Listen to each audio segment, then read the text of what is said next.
It was my husband's birthday bash, and even so, he had the nerve to lock me out of the house in the middle of a thunderstorm just because I dared to kick out his mistress, who had shown up at my own home to celebrate with us.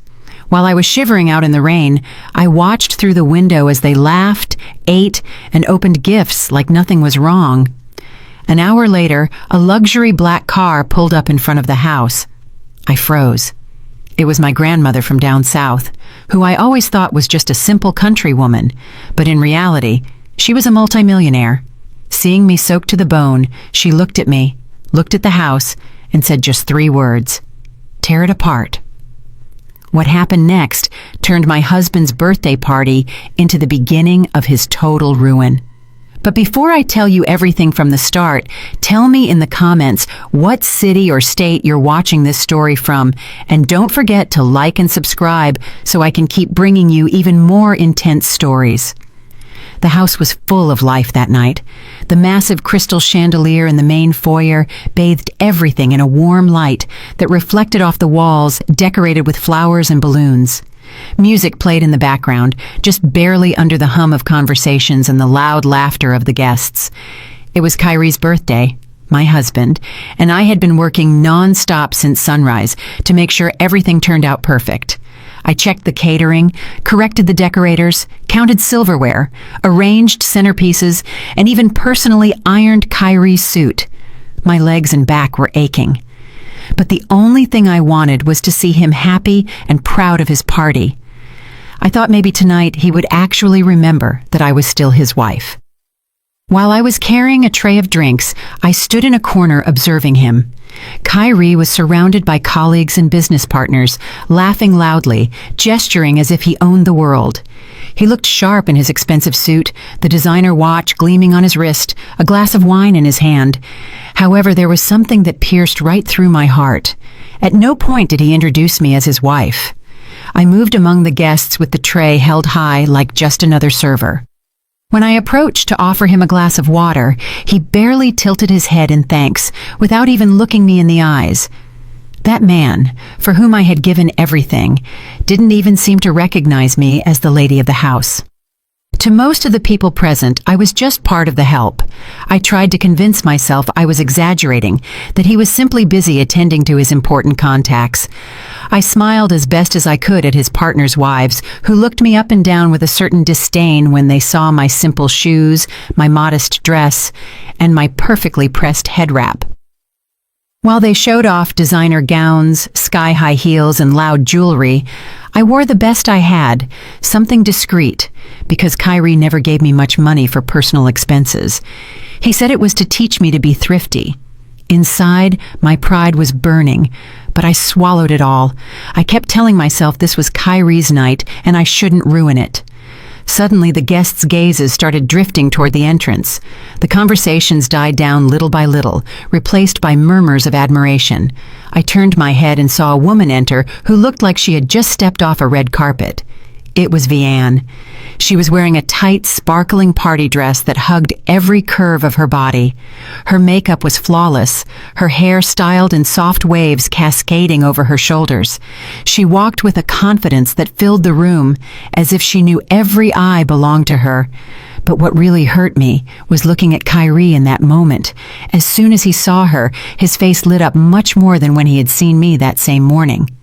Kyrie left his conversation with his partners mid-sentence and walked toward her with quick steps, smiling from ear to ear. "Vianne, what a surprise," he said with almost childish excitement. She clung to his arm, pressing her body against his, without a shred of shame in front of everyone. Nobody seemed scandalized that she was hugging a married man like that, let alone the owner of the house. I stood rooted to the spot with the tray trembling in my hands. I felt my blood run cold. As if that wasn't enough, Mama Eudora, my mother-in-law, appeared. She had always been hard on me, critical. She never had a kind word. But seeing Vianne, she transformed. She hugged her as if she were a daughter she hadn't seen in years. She showered her with kisses and smiles. "Well, look who is here," Mama Eudora exclaimed, almost singing. "You look gorgeous, baby girl.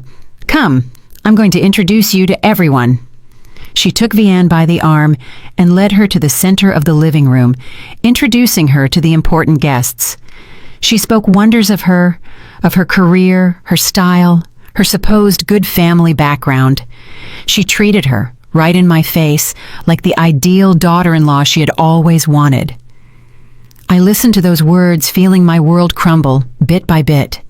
I was Kyrie's lawful wife, the one who had taken care of Mama Eudora when she was sick, the one who cooked, cleaned, washed, and ironed, the one who stood by his side when Kyrie was still counting pennies to pay rent on a tiny room. And yet, that night in my own house, I was invisible, while my husband's mistress was treated like a queen. My heart started beating so fast I could hear it in my ears. I gripped the tray so hard my knuckles turned white. I bit my lips until I almost drew blood. I tried to breathe deep, to tell myself there was an explanation, that maybe Kyrie had simply invited Vianne as a work colleague. But the way he looked at her, the way she leaned on his arm, the giggles they shared, left no room for doubt. I realized if I stayed still for one more minute, I was going to fall apart right there.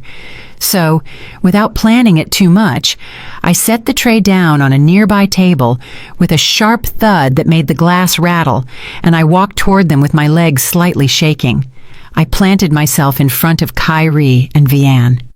He was leaning toward her, listening to something she was whispering in his ear, laughing as if she were the center of the universe.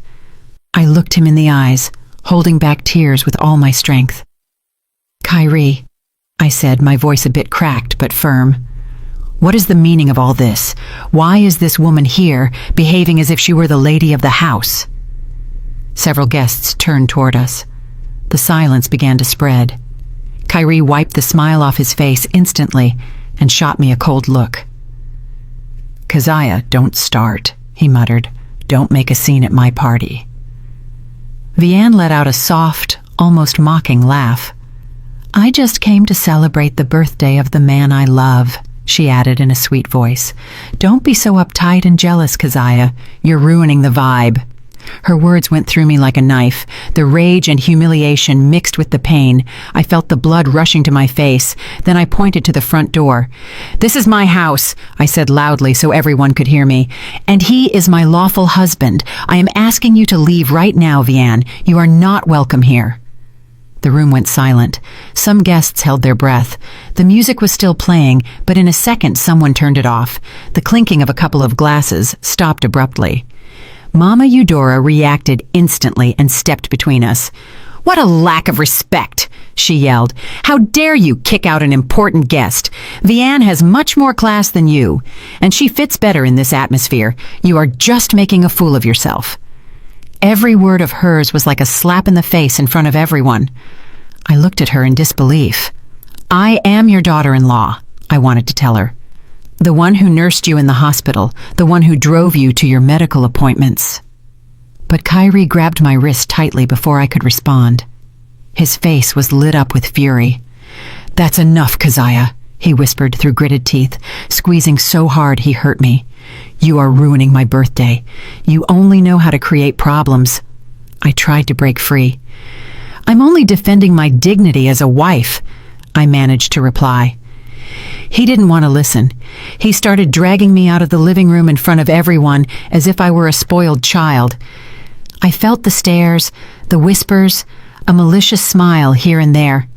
Nobody came to help me. Vianne and Mama Eudora watched us with an expression of triumph painted on their faces. Kyrie walked fast, and I almost tripped trying to keep up with his pace. We crossed the foyer and reached the main door. Outside, the sky was black, heavy with clouds. The distant roar of thunder and the intense drumming of rain on the pavement could be heard. Kyrie threw the door open.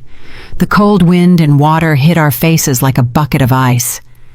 "If you can't accept Vianne," he shouted over the roar of the storm, "then you have no place in this house. I want her here. If she goes, I go too."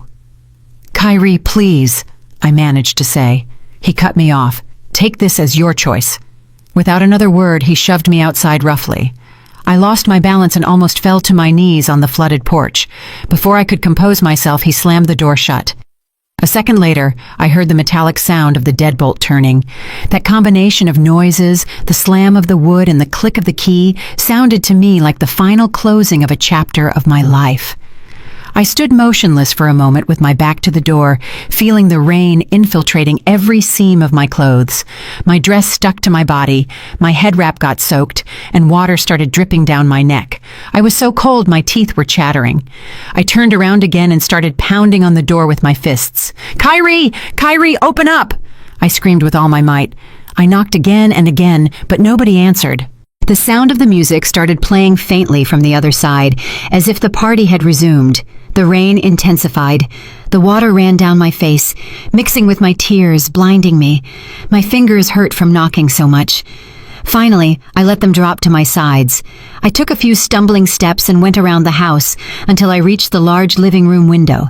The glass was covered in raindrops, but I could see enough. Inside, the party had continued. Kyrie, with his hair perfectly combed and his shirt dry, was standing next to Vianne in front of a massive multi-tiered cake. He was smiling broadly while they both held the knife together to cut the first slice. Mama Eudora was clapping beside them, proud as if she were witnessing a wedding. The guests, comfortable and well-fed, celebrated, laughed, raised their glasses, and ate the food I had ordered that very day. I rested the palm of my freezing hand on the cold glass.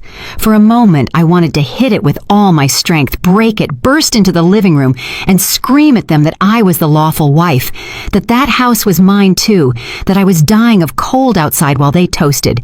But my strength was fading, my lips were turning purple, my legs numb. As I watched Kyrie feed Vianne the first bite of cake and how she coquettishly wiped the frosting from the corner of his lips with her finger, my mind filled with memories. I saw him just as he was before, back in the days when we lived in a tiny rented room and the rain leaked through the roof. I remembered his promises. "When I make it big, you're gonna live like a queen, Keziah. Trust me." I remembered the day I sold the few pieces of jewelry my mother left me to give him capital for his first investment. I remembered the times I ate stale bread with salt while he took a proper lunch like a businessman to his meetings. I had done all that convinced that we were doing it as a couple, that we were fighting together.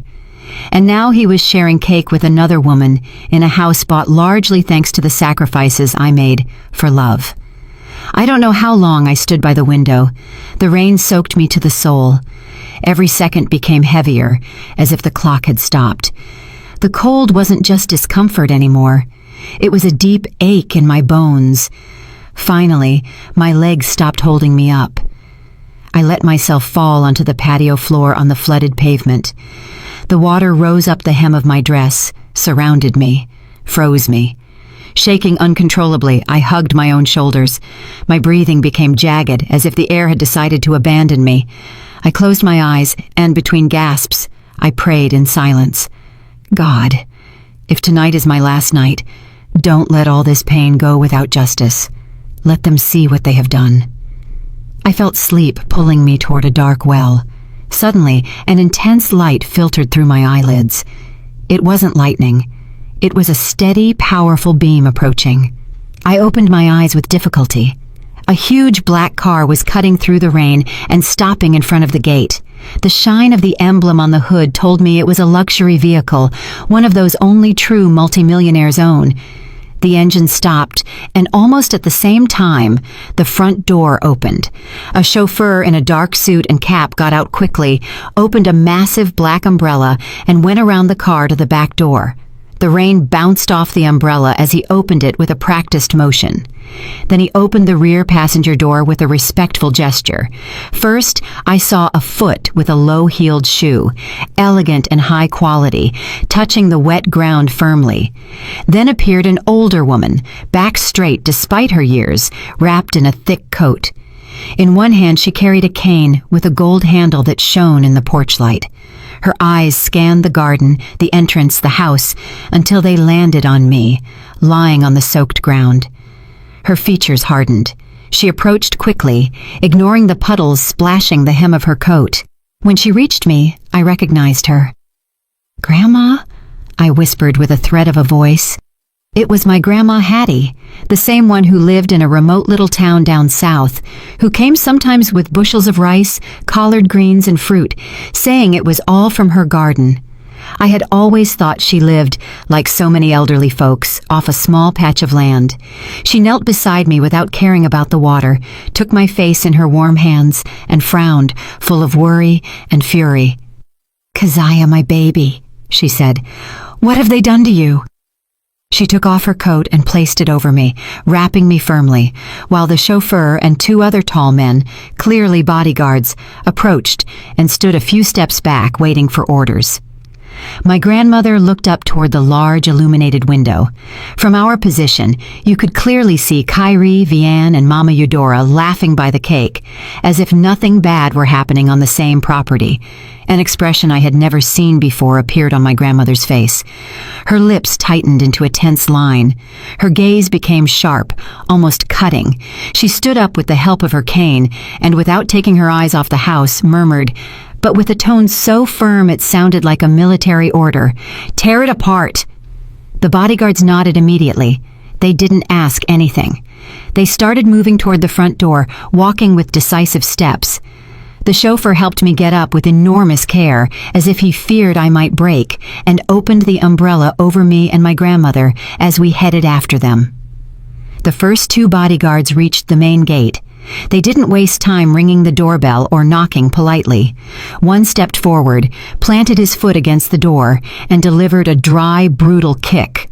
The crash resonated through the entire interior foyer. The lock gave way. The door flew wide open, hitting the wall. The cold, damp wind rushed into the living room, dragging with it the smell of rain and wet earth. But also something else, the forecast of a storm that this time would fall on those inside. In the living room, the guests froze. The music stopped. Kyrie, who was about to give Vianne another spoonful of cake, dropped the fork which clattered as it hit the floor. Vianne hid behind him, alarmed. Mama Eudora opened her eyes and mouth at the same time, unable to believe what they were seeing. Kyrie, always impulsive, was the first to react. He lunged toward the door, furious. "Who are you people?" he bellowed. "You are violating private property. This is my house. Get out before I call the police." He tried to push one of the bodyguards to get him out, but when his hand hit the man's chest, it was as if he had pushed a wall. The bodyguard didn't even move. He just swatted Kyrie's arm away with a minimal gesture, and Kyrie stumbled back, almost falling onto the buffet table. By then, all of my grandmother's men had entered and were positioning themselves at different points in the living room, forming a semicircle that isolated the entrance. The guests, with glasses still in hand, didn't know what to do. It was at that moment that my grandmother and I walked in. The sound of the cane hitting the marble accompanied her advance. Click, click, click. Me, wrapped in the coat, with my dress and head wrap dripping water, walked by her side, supported by the chauffeur. My appearance contrasted totally with the luxury of the living room. Water dripped from my clothes onto the shiny floor, leaving a trail of moisture. A murmur ran through the remaining guests. Kyrie looked at us, first confused, then indignant. Mama Eudora, trying to recover her role as the lady of the house, let out a sarcastic laugh. "Well, well," she said, "I thought they were robbers, and it turns out it's Keziah's country grandma." What a pathetic scene. Vianne relaxed a bit hearing that, and allowed herself to smile with superiority. "Came to beg for food, did you?" Mama Eudora added with contempt. "This is a private party." My grandmother didn't answer immediately. She stopped under the crystal chandelier, lifted her chin, and looked at Kyrie, Mama Eudora, and Vianne one by one. Her cold gaze made more than one guest lower their eyes. She struck the floor hard with the tip of her cane. "I haven't come to ask for anything," she said in a tone that silenced even the boldest. "I have come to take back what 3 ungrateful people should never have enjoyed." Kyrie crossed his arms. "What are you talking about?" he scoffed. "This house is mine. Keziah, get your grandma out of here. She's gone senile." If you don't leave, I'm going to have the community security drag you out. It disgusts me to see the floor stained by the water you're tracking in." One of the bodyguards took a step toward Kyrie, ready to silence him by force, but my grandmother raised her hand. She didn't say, "I'll handle it." She turned to me, adjusted my head wrap with infinite tenderness, and whispered, "Watch closely, baby. Tonight you're going to see how life returns everything they did to you." Then, without taking her eyes off Kyrie, she made a barely perceptible gesture with her head toward her head of security. That was enough. The bodyguards dispersed in silence. One approached the cake table, that tower that moments before had been the pride of the room. He placed both hands on the stand and with a single shove threw it to the floor. The giant cake smashed against the marble with a crash, spreading layers of sponge and frosting everywhere. The guests let out stifled gasps.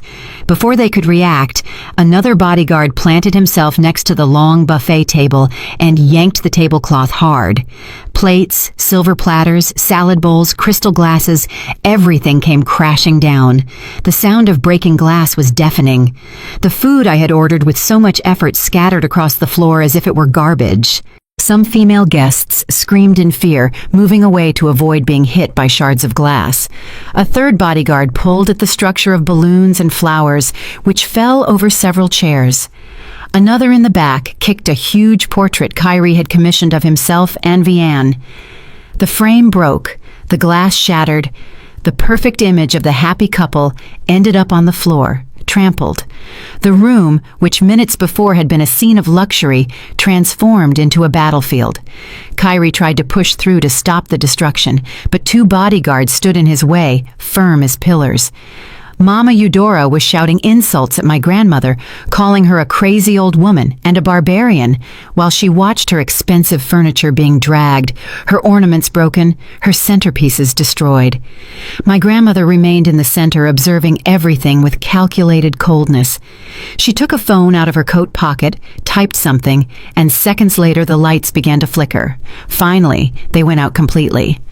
Only some emergency lights and the intermittent glare of lightning entering through the windows remained lit. Panic finally took hold of the guests. Nobody thought about protocols or appearances anymore. They started running toward the exit, stumbling over each other, looking for any door that would lead them out of that nightmare. Nobody had the courage to approach Kyrie to support him. In less than 10 minutes, there wasn't a single guest left in the living room. It was just my grandmother, me, the bodyguards, the doctor who had come with her, Kyrie, Vianne, and Mama Eudora. My grandmother walked to the main sofa, the one where Kyrie used to sit like the king of the place, and she sat down with all the calm in the world. She rested the cane beside her, crossed one leg over the other, and adopted a posture that made it clear who was in charge of that house now. The doctor approached me, put a dry blanket over my shoulders, had me sit down, and checked my pulse, my breathing, my temperature. He offered me a cup of hot tea. Drinking it, I felt a little bit of warmth return to my body. After having been treated worse than the help, that attention made me feel human again. My grandmother, seeing that I was stable, signaled to her assistant. He opened a leather briefcase and took out a thick, dark blue folder which he placed in her hands. My grandmother took the folder, lifted it, and let it drop onto the coffee table with a sharp slap. Kyrie's eyes followed the movement of the object. "Before you keep saying stupid things about suing and putting anyone in jail," my grandmother said, "read that." Kyrie swallowed hard. His face was still red with rage, but a shadow of fear was beginning to appear in his eyes. He took the folder with trembling hands, opened it, and started reading. At first he frowned as if he didn't understand. As he turned the pages, the color drained from his face until he was left pale as paper. Cold sweat slid down his temple. His lips moved, reading silently. Legal terms, figures, names. Vianne, beside him, tried to look over his shoulder. When she managed to see the letterhead of one of the documents, she brought her hand to her mouth, horrified. Mama Eudora, impatient, snatched a sheet from the folder to see it for herself. She read a few lines and her legs gave way. She fell sitting on the floor, powerless. The folder contained the real property title of the house, the loan contracts, and a debt acknowledgement from Kyrie's company for several $1,000,000. In those papers, it clearly read that the owner of the home was not Kyrie, but a corporation called Sterling Legacy Group. And the absolute owner of that group was my grandmother, Hattie Sterling. Furthermore, documents were included proving that Kyrie had siphoned money from the company to pay for the house, the cars, the parties, even trips with Vianne. The clauses were clear. Upon verification of the breach and misuse of funds, all assets acquired with that money were seized immediately. Legally, at that instant, the house ceased to be under his use. My grandmother leaned back on the sofa and spoke with a steady voice. "For years," she said, "I was the anonymous investor who sustained the company where you work. I invested in that business for one reason only, Keziah. I wanted my granddaughter to have a comfortable life. I didn't want you to know who put up the money so you wouldn't feel like less of a man. I gave you opportunities, capital, trust. And what did you do with that? You cheated on my baby. You humiliated her. You kicked her out of her own house into the rain to bring in your mistress." Kyrie shook his head. No, this can't be," he stammered. "You are an old country woman. You always come with sacks of rice. How can you be the owner of a corporate group? These papers are fake. I invite you to go to the notary tomorrow, to the public registry, to the bank that appears there," my grandmother replied. "They will tell you the same thing. And if you prefer, I'll introduce you to my lawyer, who also happened to be your boss on the board of directors." Mama Eudora, still on the floor, crawled toward the sofa. "Miss Hattie, please," she moaned. "This is all a misunderstanding. I never wanted to hurt Keziah. I just thought Vianne could help our son rise higher in life. I didn't know who you were. Please, don't take the house from us. We are family." She clung to the edge of the sofa, trying to touch my grandmother's skirt, but one of the bodyguards stepped in and moved her aside gently, but without allowing contact. The scene was pitiful. The same woman who had humiliated me hours before was now crawling, willing to say anything just to keep her comfort. Vianne, meanwhile, started backing away slowly toward a side door, clutching her purse against her body. My grandmother saw her and lifted her chin slightly. The head of security moved fast, stood in front of Vianne, and held out his hand. "The purse," he ordered. Vianne clutched it tighter. "It's mine," she replied nervously. "Who do you think you are to ask me for this?" The bodyguard snatched it from her effortlessly and dumped it upside down onto a table. Several gold rings, necklaces, and bracelets fell out, which Mama Eudora recognized instantly as hers. "Thief!" she screamed, forgetting her victim role for a second. "No wonder you liked hugging me so much." My grandmother didn't even dedicate a word to Vianne. She struck the floor with her cane. "I am not interested in your fake apologies or your tears," she said, looking at the three of them. "I am only interested in justice for my granddaughter. From this moment on, this house, the cars, the furniture, and everything you bought with company money are mine. You have 10 minutes to disappear from here without bags, without suitcases, without jewelry, only with what you are wearing." Kyrie opened his mouth to protest. "This is illegal. You can't leave us on the street. I built this house with my effort." "You built it with my money," my grandmother interrupted him. "I decide who it belongs to. 10 minutes, Kyrie, not one more. And if at the end of that time you are still here, you will leave like you put my granddaughter out. By force." She looked at her watch. The time started running. Kyrie lunged toward the stairs to go up to the master bedroom to grab something, anything, an expensive watch, money, documents. 2 bodyguards crossed into his path. "I want to go in," he pleaded. "I just need my wallet and my phone." "Madam's orders," one replied without moving.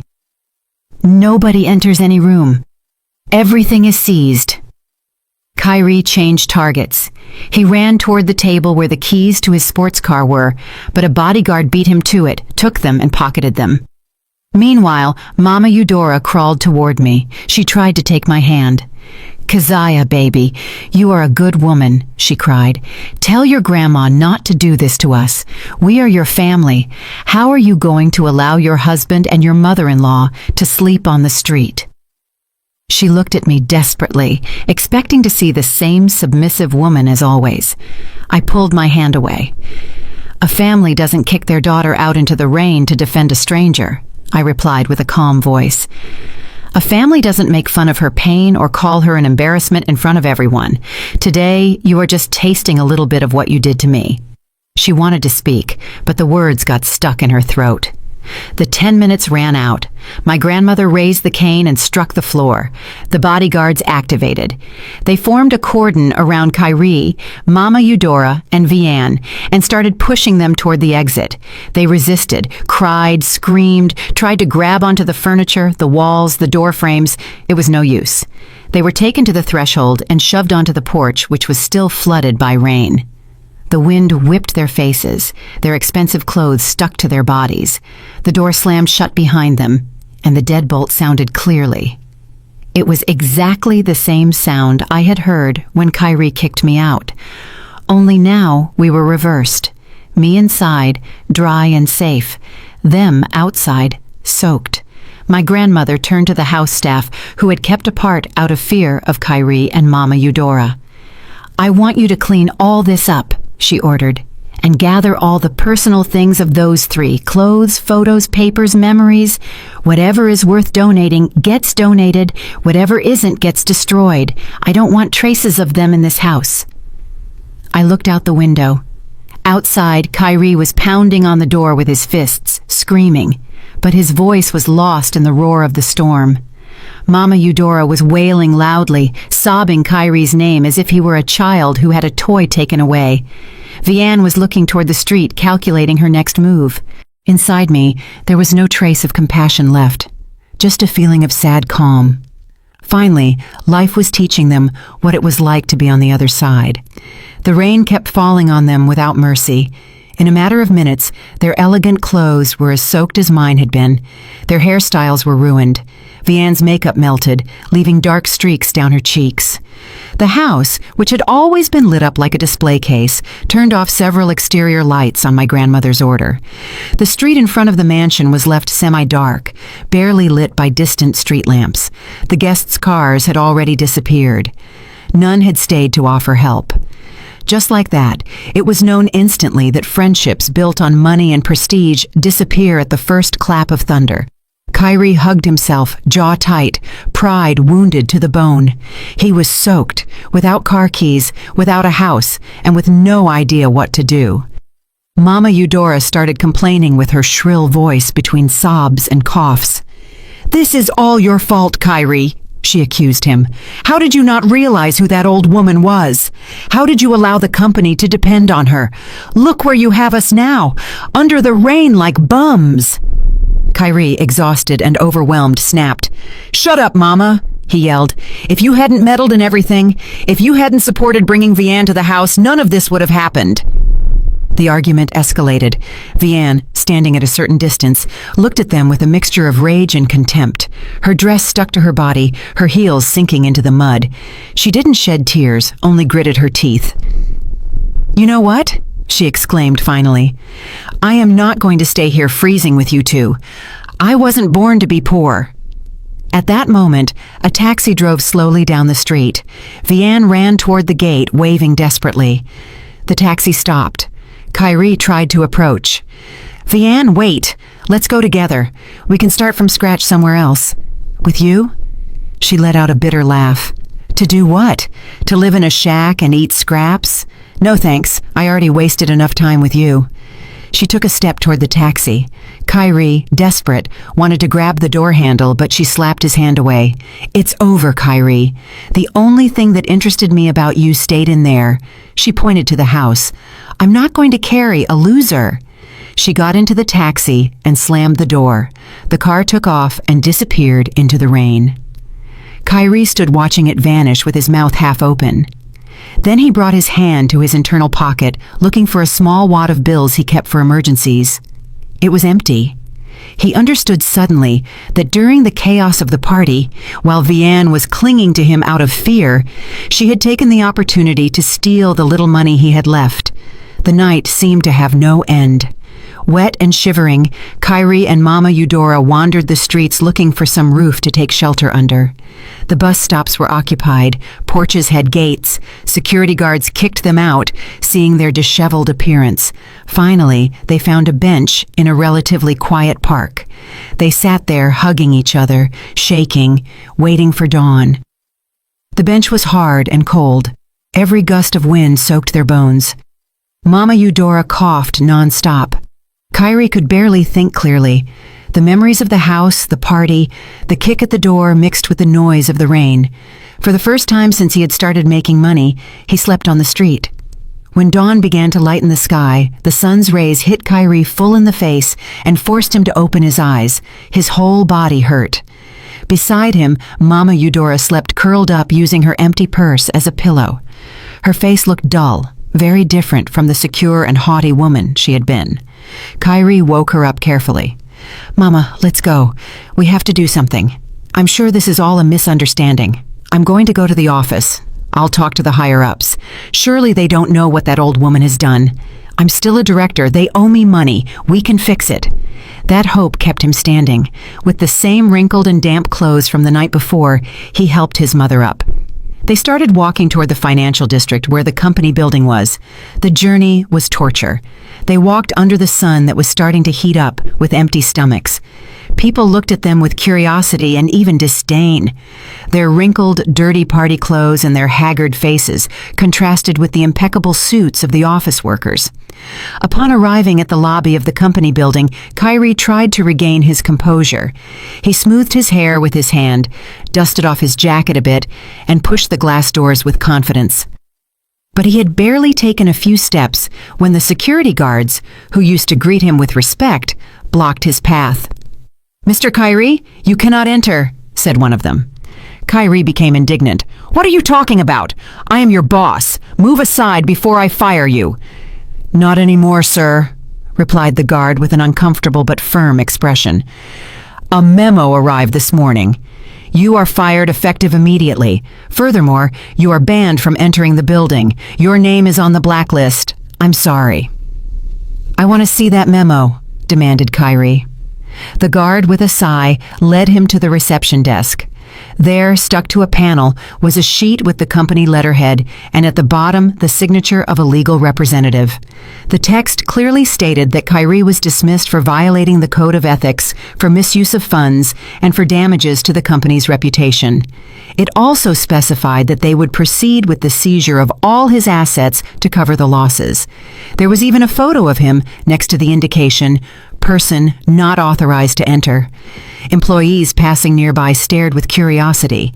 Some, who used to laugh at Kyrie's jokes, now whispered behind his back discussing the scandal. He felt the floor opening under his feet. The guards escorted him to the exit. "You can't do this to me," Kyrie repeated, talking more to the company than to them. "I need to get in. I have personal things inside." "All your belongings are being reviewed by the legal department," one of the guards replied. "If there is anything considered truly personal, they will have it sent to you. For now, you have to leave." They pushed him gently toward the street, and the glass doors closed behind him. The life he had built around his office was over. Not giving up entirely, Kyrie thought of his savings account. He clearly remembered accumulating a considerable sum in his personal account. He left Mama Eudora waiting on a nearby bench and ran to the nearest bank branch. He entered panting, asked to speak to an advisor claiming he had lost his wallet and needed to withdraw money with his ID.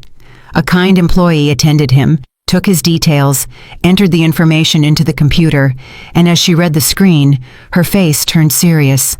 "Mr. Kyrie," she said finally, "I regret to inform you that all your accounts have been frozen by court order.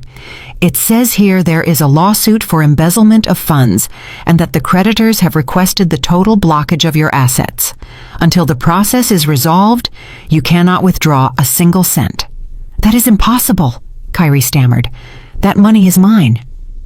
"I'm sorry," repeated the employee. "I can't do anything." He left the bank stumbling, his head spinning. The last hope of having some money had vanished. He returned to the park bench where his mother was waiting. She looked at him with eyes full of expectation, voice hoarse from cold and crying. "Well, did you bring money? Let's go eat."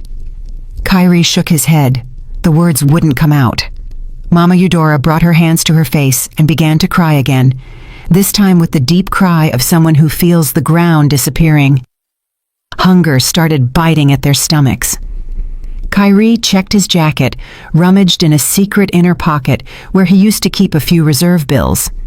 He found nothing. He remembered then Vianne's contact at the party, how she stuck to him, how she hugged him.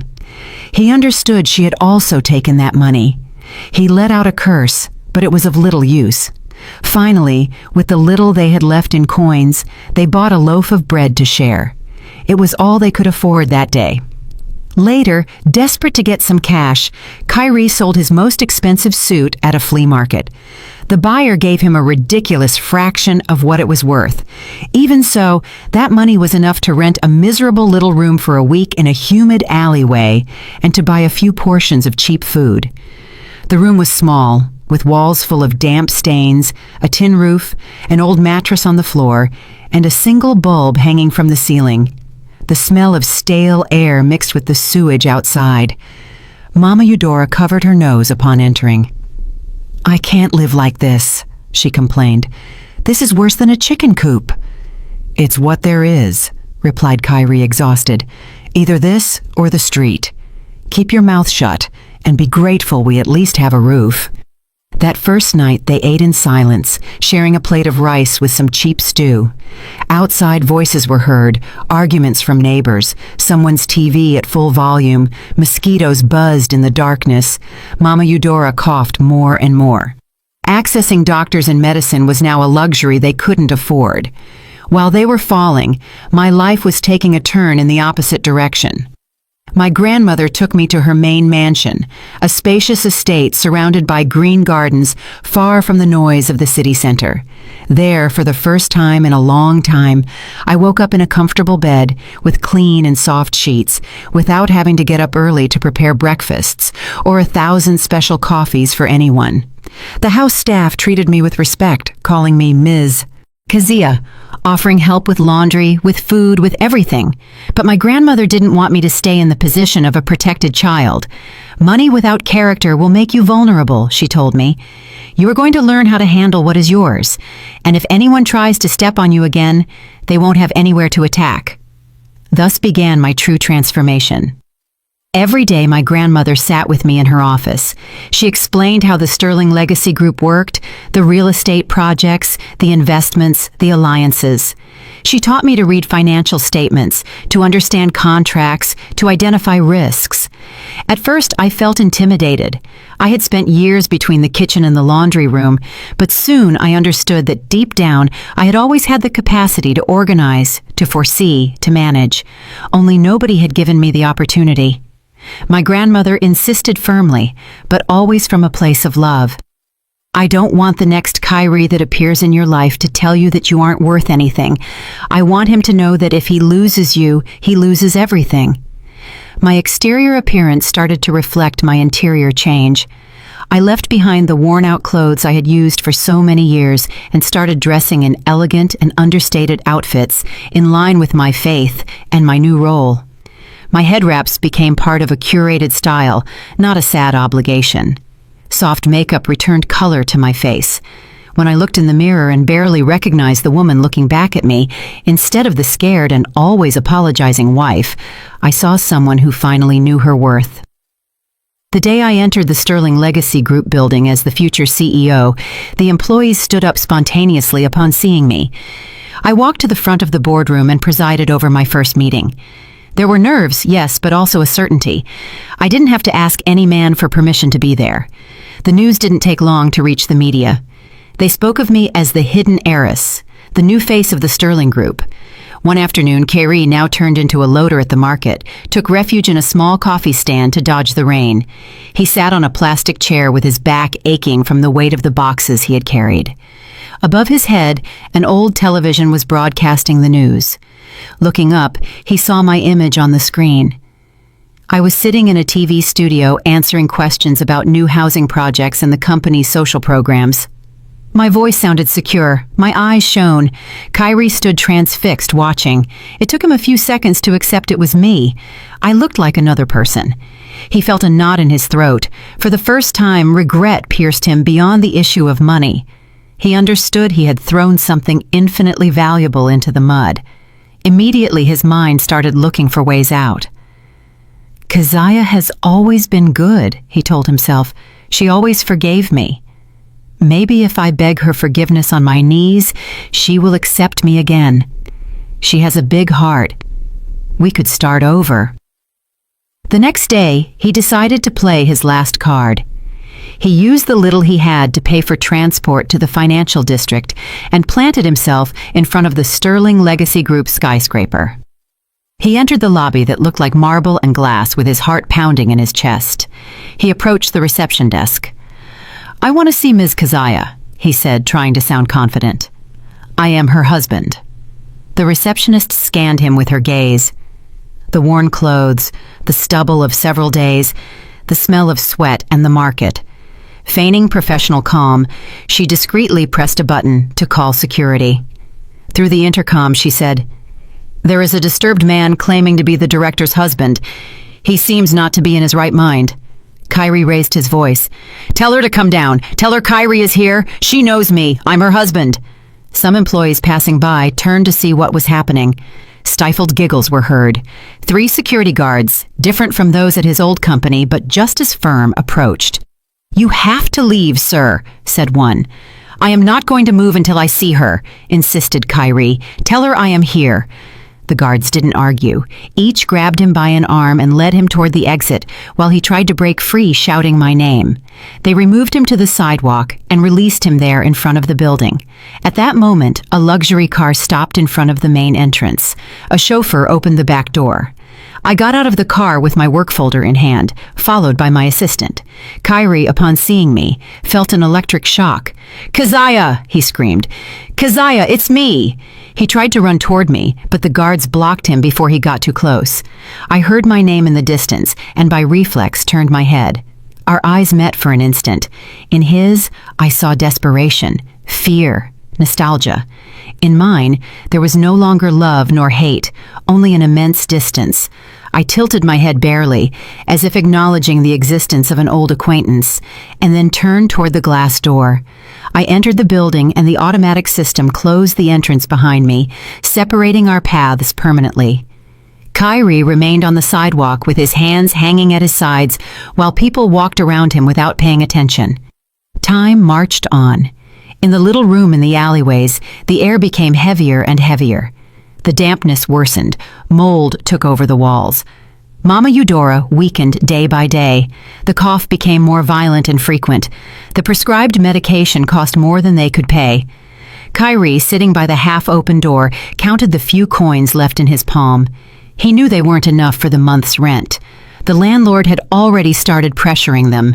He thought about the past, the expensive restaurants, the bottles of wine he opened just to show off, the bills he threw away on stupid bets. Every memory weighed on him like a stone. One afternoon, a strange silence fell over the alley. The children stopped screaming. The neighbor's TV turned off. The engine of an expensive car approaching was heard. It wasn't normal for a luxury black sedan to enter that maze of low houses and exposed wires. Neighbors came out to their doors murmuring. The car stopped right in front of the room where Kyrie and Mama Eudora lived. The chauffeur got out, opened the back door, and from it, I descended with 2 bodyguards. I was wearing an elegant suit. My head wrap was impeccable. My shoes didn't have a single stain. My presence clashed with the surroundings, but I maintained a firm countenance. Kyrie, who was in the doorway, saw me and stood up abruptly. "Keziah," he whispered, disbelieving what he saw. Mama Eudora, hearing my name, crawled to the threshold. "Baby, I knew you were going to come," she cried. "I knew you weren't going to abandon us. Surely you've come to take us home, right?" I raised my gaze toward them. I didn't get any closer. I stayed at a prudent distance with my bodyguards, forming an almost invisible barrier around me. My assistant approached Kyrie and extended a large manila envelope to him. Kyrie took it with trembling hands, full of hope. He thought he would find money inside. He opened it and took out several documents. His eyes scanned the first page from top to bottom. His heart plummeted. They were divorce papers. Listed, there were all his faults: infidelity, psychological abuse, abandonment, and the night he kicked me out into the rain. I spoke up. "I want you to sign them," I said with a firm voice, but without shouting. "I don't want this process to drag on. I need to close this chapter. I don't want to remain linked to you, not even on paper." Mama Eudora started sobbing loudly. "Don't do it, daughter," she pleaded. "Don't destroy your family. I promise I'm going to be a good mother-in-law. I made a mistake, but we all make mistakes. I beg you, don't leave us like this." I looked at her for an instant. "Family didn't defend me when I needed it," I replied. "When I was outside the house soaking wet, you were inside clapping for your son's mistress. That is not family." Then I took out a smaller white envelope and placed it on an old chair on the porch. "There is some money in there," I added. "It is not compensation or alimony or anything like that. It is charity. I give it because I have an obligation to help the poor. Use it for medicine and food for a few days. After that, there will be no more. To me, you two are now just two strangers I once knew." Without waiting for an answer, I turned around and returned to the car. Mama Eudora's sobs and Kyrie's stifled protests remained behind. My bodyguards closed the door. The car took off. The divorce moved fast. The day of the court hearing, the sky was overcast. Kyrie attended with a borrowed shirt, without a lawyer to represent him. I arrived with my legal team. The judge heard the evidence, which was overwhelming. The sentence was clear. The marriage was dissolved. I kept all my assets, and he had no right to claim anything. Upon leaving the courthouse, Kyrie tried to run toward me one more time, but my bodyguards blocked his path. I got in the car, they closed the door, and we left. Not another word was needed. When Kyrie arrived back at the alleyway where the rented room was, he found the few belongings of his and his mother piled outside. The landlord had decided to kick them out for lack of payment. The month was about to start again, and he didn't want problems. Mama Eudora was sitting on the sidewalk hugging a bundle of old clothes. The sky opened up in rain again. They had nowhere to go. They sought shelter under the overhang of a closed shop. They sat on the floor, surrounded by plastic bags, looking at the wet street. It was like reliving the night they had kicked me out, only this time there was no warm house on the other side of the door. Mama Eudora murmured my name between broken prayers, asking for forgiveness and begging for a miracle. But miracles didn't arrive. The rain was falling hard when a luxury black car passed slowly down the nearby avenue, trapped in traffic. It was my grandmother's Rolls-Royce. Kyrie recognized it immediately. Through the glass, fogged up but illuminated by the streetlights, he could see the interior. There was my grandmother sitting next to me. The atmosphere was warm, the lights soft. I was holding a steaming cup of tea between my hands. I was laughing at something she had just said. My face was peaceful, my eyes full of life. My grandmother looked at me with pride and from time to time took my hand with an affectionate gesture. Kyrie watched them with his clothes stuck to his body, hair dripping, fingers numb. He felt something inside him break permanently. The traffic started moving again. The Rolls-Royce moved slowly and then accelerated, disappearing into the curtain of water. Inside the car, I didn't look to the sides. I didn't see Kyrie or Mama Eudora huddled next to the closed shop. For me, that story was already closed. I looked forward, toward the road life offered me now, accompanied by my grandmother's love and backed by my own effort. Outside, on the wet sidewalk, Kyrie let himself fall onto his knees. He covered his face with both hands and broke down crying, not just from the cold, not just from hunger, but from the certainty that nothing he had lost could be recovered. Mama Eudora, beside him, was too exhausted to keep crying. She just stared at nothing with empty eyes. That single phrase my grandmother pronounced in front of the mansion, "Tear it apart," had been fulfilled in a way nobody in that house could have imagined. Not only had a party, a cake, or some expensive furniture been destroyed, an entire life built on betrayal and abuse had been demolished. The house, the money, the prestige, the mistress, the fake friendships. Everything vanished. And in the middle of that rubble emerged something new. A woman who learned not to let anyone throw her out into the rain again. Meanwhile, for Kyrie, the worst sentence wasn't poverty, but having to live knowing that the woman he humiliated lived better without him than with him, and that punishment, unlike the storm, would have no end. Did you like the story? And which city are you listening from? Let's meet in the comments. If you liked the story, you can support me by sending a super thanks so I can keep bringing more stories like this. Thank you so much for your sweet support. I'm looking forward to your comments on the story. On the screen, you can see 2 new life stories that I highly recommend. There's so much more on my channel. Don't forget to subscribe. See you in the next life story with love and respect. Be real with me. Did I handle that the right way? And if you were in my shoes, what would you have done? If this story pulled you in, hit follow and subscribe so you don't miss the next one. And if you've got a story of your own, send it in. We'll adapt it and share it with everyone.